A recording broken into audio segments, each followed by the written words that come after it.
Pour le moment, on a l'impression que la Russie a envoyé des représentants factices, des subalternes. On verra quelles seront nos prochaines étapes après nos discussions avec le président Erdogan. On doit comprendre quel est leur mandat, s'ils sont en mesure de prendre des décisions eux-mêmes, car on sait tous qui prend les décisions en Russie. Voilà. Pour des discussions, ça commence sur un ton un peu frais, disons. On va entendre les réponses des Russes qui est encore plus violente. Alors, on n'est pas tellement dans le partage de compliments. Non, pas du tout. C'est assez méchant. Il se moque en fait de Poutine. Zelensky, grosso modo, il lui a dit, en fait, tu n'as pas été sérieux. Tu proposes des discussions directes entre l'Ukraine et la Russie. Je viens personnellement. Moi, je suis là, je suis prêt. Et toi, tu n'es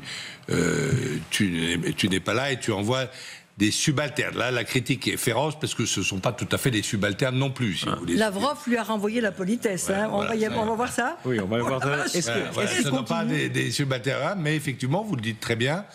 C'est dommage. Vous savez, l'histoire, c'est ça. Ça peut aller d'un côté comme de l'autre. Alors, je ne sais pas si la paix prend du plomb dans l'aile. Trump a dit lui-même que ça pouvait repartir, que d'ici 4 jours, il pourrait peut-être intervenir, etc., etc. On verra bien. Mais si ça continue à ne rien donner, eh bien, je pense que Vladimir Poutine aura commis une faute stratégique. Il n'a pas saisi une occasion en or qui lui était proposée, la normalisation avec l'Amérique, parce qu'il y a un danger, c'est que Trump se lasse de tout ça. Il dit, moi, je ne veux plus de normaliser avec Poutine, c'est trop difficile, je vais m'occuper d'autre chose. Et Poutine se retrouvera coincé avec ses sanctions et une guerre, un front ukrainien qu'il n'arrive pas, il faut le répéter, à gagner. Est-ce qu'il continue à jouer finement cette manière d'être là, parce qu'il est en Turquie quand même, mais il n'est pas aux négociations, donc il ne s'humilie pas en allant face à un Russe qui est évidemment d'un degré très en dessous, mais enfin il est quand même là pour pouvoir dire regardez moi... Ce qu'il a fait est très fin parce qu'il a quand même accepté d'envoyer son ministre de la Défense à une réunion où il y aura des gens qui ne sont pas au même niveau protocolaire. C'est quand même, il fait un pas, on va dire, pour dire bon, je fais vraiment des efforts. Pour Trump ? Il le fait pour Trump. Et ce qu'il faut savoir dans la délégation de Poutine, c'est que dans les autres discussions qui ont eu lieu entre les États-Unis et la Russie, les Russes ont envoyé du haut niveau. Ils ont envoyé le ministre des Affaires étrangères, ils ont envoyé M. Ushakov, qui est le conseiller principal de Poutine sur les questions diplomatiques. Ils ont aussi envoyé l'homme d'affaires à la tête du fonds russe d'investissement, parce que Dmitriev, parce que toutes ces discussions étaient finalement pour des histoires commerciales aussi. Mais pour les Ukrainiens, ils ne daignent même pas offrir ça. Quand Steve Witkoff, qui n'est personne dans le protocolairement va à Moscou, il est reçu par Poutine. Et là, vous avez le président ukrainien qui est en Turquie et même pas un ministre. Donc, si vous voulez, oui, c'est une façon pour Poutine de montrer son dédain total pour les Ukrainiens, mais malheureusement, je ne sais pas si les Américains vont le comprendre. C'est ça qui m'inquiète. Pour moi, c'est ça, c'est que Poutine ne veut absolument pas se retrouver en tête-à-tête avec Zelensky, qu'il ne considère pas. Pour lui, c'est rien, c'est un clown, un ancien acteur, tout ce qu'on veut, mais en tous les cas, il est hors de question pour lui d'arriver à un tête-à-tête avec Zelensky. Donc si Trump y est, il viendra peut-être, mais en fait, on ne sait pas qui attend qui derrière ça. Est-ce que Trump n'y va pas parce que Poutine n'est pas là? Poutine n'y va pas parce que Trump ne l'a pas assuré, sans doute. Quand même, tout ça. Non, mais sans doute. Que les bonnes manières ont pris du plomb dans l'aile. Dans l'esprit d'un Poutine, c'est que Zelensky ne compte pas. C'est ça qui est atroce.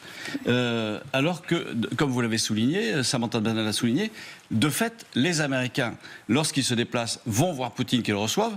Quand il s'agit des Zelensky, des Ukrainiens, absolument pas. Ça n'est pas possible pour les Russes aujourd'hui de dialoguer directement d'Ukrainiens.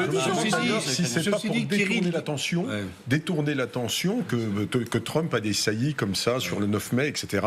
Parce que c'est quand même une partie de son pouvoir de négociation. C'est-à-dire qu'il envoie lui ses premiers couteaux et en face ils envoient des derniers de la classe. Dmitriev là qui est envoyé quand même 2 fois important. Il est important parce que il a quand même tout à fait la confiance de Vladimir Poutine.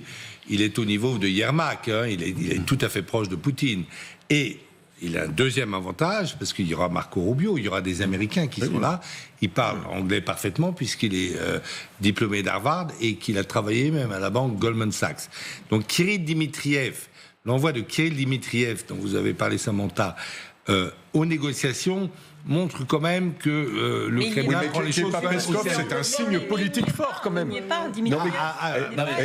qu'il n'y ait pas Peskov est un signe politique fort, car s'il y a Rubio en face, il devrait y avoir Peskov. Donc c'est une volonté, de dégrader le niveau de protocolaire. Et là, là où je vous rejoins, c'est que je pense qu'il y a une incapacité à s'arrêter et à faire la paix. Arafat a été comme ça. Il était près d'un accord final, et je crois que ça a buté sur la question du retour des réfugiés. Et à un moment donné, il avait quasiment toutes les cartes en main. C'est un grand problème, en parenthèse, mais oui. Oui, c'est un gros problème, mais il avait quand même un deal qui tenait la route. Et il a refusé. C'est une grave erreur. C'était une grave erreur quand même, avec le recul, c'est une grave erreur. Situation aujourd'hui, c'est sûr. Qui perd le plus la face ? Chacun perd un peu de face quand même, parce que théoriquement, évidemment, d'abord les Russes et Poutine peut être qualifié de peureux, et les Ukrainiens de leur côté entrent quand même en négociation, même si on n'est pas au niveau de ce qu'ils demandaient. Des réunions trilatérales auront lieu ce vendredi à Istanbul. Alors, pas direct, c'est d'un côté turc, américain et russe, et de l'autre, ce seront d'autres réunions avec les Russes, mais sans les Ukrainiens. Donc à chaque fois, les Turcs ou les Américains servent de parrain, ils prennent d'abord les Ukrainiens, puis les Russes, séparément. Il n'y a pas de tête-à-tête, c'est ce que vous voulez. Pour l'instant, apparemment. La bonne nouvelle, c'est qu'il y a des discussions. Et que l'air de rien, on avance. Il y a ce qui est pour le grand public que nous sommes, et puis par en dessous, il se passe des choses que nous ne voyons pas.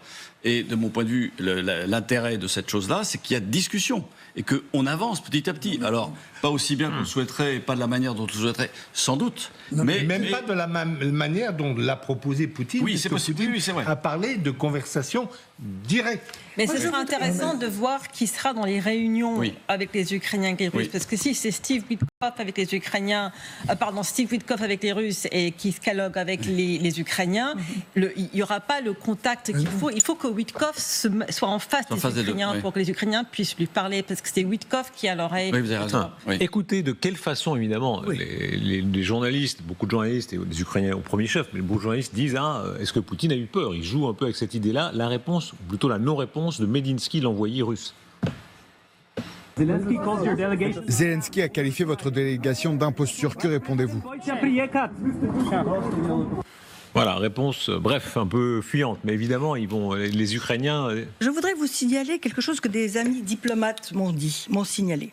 Que les accords sur les terres rares sont un peu bizarres, un peu trop favorables à l'Ukraine. Est-ce qu'il n'y aurait pas un petit coup de Poutine par derrière d'accord entre Trump et Poutine parce que passer d'un accord qui était tout à fait défavorable à l'Ukraine, où ils partagent à 50% les bénéfices et ça, plusieurs diplomates, vous savez, moi j'ai mon neveu qui est en poste à Tirana en Albanie et il m'a appelé pour me dire ça. Il me dit j'entends beaucoup ça dans les milieux diplomatiques, est-ce que c'est bien franc du collier cet accord sur les terres rares ? Est-ce que vous avez eu des sensations comme ça, vous, quand vous avez... On vous a raconté ce traité. En tout cas, pour étendre, si vous permettez, est-ce que les Ukrainiens tombent dans un piège ? Est-ce que c'est un piège de négocier en gros ? Non. Et les Ukrainiens, au contraire, sont très habiles parce que eux, ils ne sont. Alors, si Zelensky a compris une chose, c'est de ne pas s'opposer à Trump. Donc, on lui dit, on va négocier. J'arrive, je vais négocier. Je suis disponible, je suis sur place. Et s'il le faut, j'arrive. Et donc, à l'inverse de Poutine, qui lui bloque à tous les niveaux. Et donc, ils vont assister aux réunions, à mon avis, en mode mangouste, pour constater que le blocage ne vient pas de. Il faut voir le film de Bernard-Henri Lévy qui décrit de manière assez saisissante effectivement comment notamment Emmanuel Macron conseille Volodymyr Zelensky, et certainement que le président de la République a joué un rôle pour lui. Non. Trump, on le traite comme ça. Il faut sans arrêt effectivement être tout près de lui. C'est peut-être ça qui fait que Trump soit contre la France. Alors, et que Macron joue peut-être un rôle. Là, vous reprenez votre casquette. Attention, vous reprenez votre casquette LR, mon cher général. Non, je pense que on peut pas dire. Je pense que Trump a été un peu grossier, mais c'est pas la première fois qu'il est grossier dans cette vie. Dans la vie, c'est une spécialité. Il est grossier aussi parce qu'il a pas parlé d'Angleterre. C'est un peu grossier de rappeler ça sur la France. C'est comme Churchill. C'est une image qui était là, c'est exact, et qui effectivement nous fait beaucoup de peine. mais on ne peut pas dire que Trump est contre la France. D'ailleurs, il dit nous aimons tous la France. Il est un peu désagréable. Il veut son défilé à lui. Il dit et moi, pourquoi j'ai pas de défilé? Il a été très impressionné par le défilé du 14 juillet. Est né depuis son déjeuner à la Tour Eiffel, en face du point de vue d'Adolf Hitler. Il a une sorte d'amitié, oui, avec de bonnes relations avec Emmanuel Macron. Mais ce que je veux dire, c'est que sans doute une bonne chose de la part de Emmanuel Macron lui a conseillé à Volodymyr Zelensky de faire comme le disait le général, c'est-à-dire de surtout pas s'opposer, de dire toujours moi je suis prêt, regardez, moi je suis celui qui veut bien négocier, je suis le bon dans l'affaire. Donc il s'est transformé en bon élève et simplement pour pouvoir démontrer que l'autre n'est pas. Mais attendez, est-ce que ça marche? On verra tout à l'heure la réaction de Trump et on voit que ça marche quand même pas si bien que ça. Mais d'abord, réaction des Russes, puisqu'on a entendu la voix ukrainienne, réaction des Russes qui est extrêmement virulente. J'ai lu que Zelensky avait parlé du niveau de la délégation russe dirigée par Medinsky, avec la participation du vice-ministre russe des Affaires étrangères, du représentant du ministère de la Défense et le chef de la direction de l'état-major général de la Russie. Qui utilise le mot factice? Un clown? Un raté? Une personne sans aucune formation par rapport à des personnes qui ont plus qu'un simple diplôme de base? Des services à la nation? Qui se sont efforcés de prouver leur niveau de professionnalisme? Mais qui est-il? C'est une personne qui n'a pas le droit de dire cela à propos des meilleurs. Il y a une colère, vraiment exprimée, même surjouée. La trumpisation de la vie politique. Oui, ils étaient là avant Trump, si je peux me permettre. Alors eux n'ont pas attendu. Moi, je lis une nervosité. Moi, je lis une nervosité quand même. C'est une nervosité. Je veux dire, il y a quand même un piège qui est tendu à Vladimir Poutine. Ils le savent. Et là, ils essayent de discréditer le. Et c'est une psychologie c'est une psychologie très intéressante parce qu'en fait, quand elle parle comme ça, cette dame, c'est que en fait, elle considère que Zelensky doit être un peu comme tous les autres diplomates russes. Est-ce que vous avez été bon élève au MGIMO, quoi, à l'université Lomonosov, quoi? Ben non, il est d'un autre pays, pardon, quoi. Voilà. Donc quand vous parlez des Chinois, si vous voulez, quand vous recevez Chou En-lai, etc., vous n'allez pas examiner ses diplômes. Voilà, c'est un autre pays. Voilà, on prend le dirigeant tel qu'il est. Mais là, l'Ukraine, c'est pas tout à fait indépendant. Ça fait partie de notre monde. Ce que vous dites est incroyable. Ils n'ont toujours pas digéré que l'Ukraine n'est pas russe. Il y a là quelque chose qui est vraiment. Ils ne peuvent pas considérer des relations qui sont. C'est la seule manière de considérer les relations internationales, c'est-à-dire d'égalité à égalité entre États.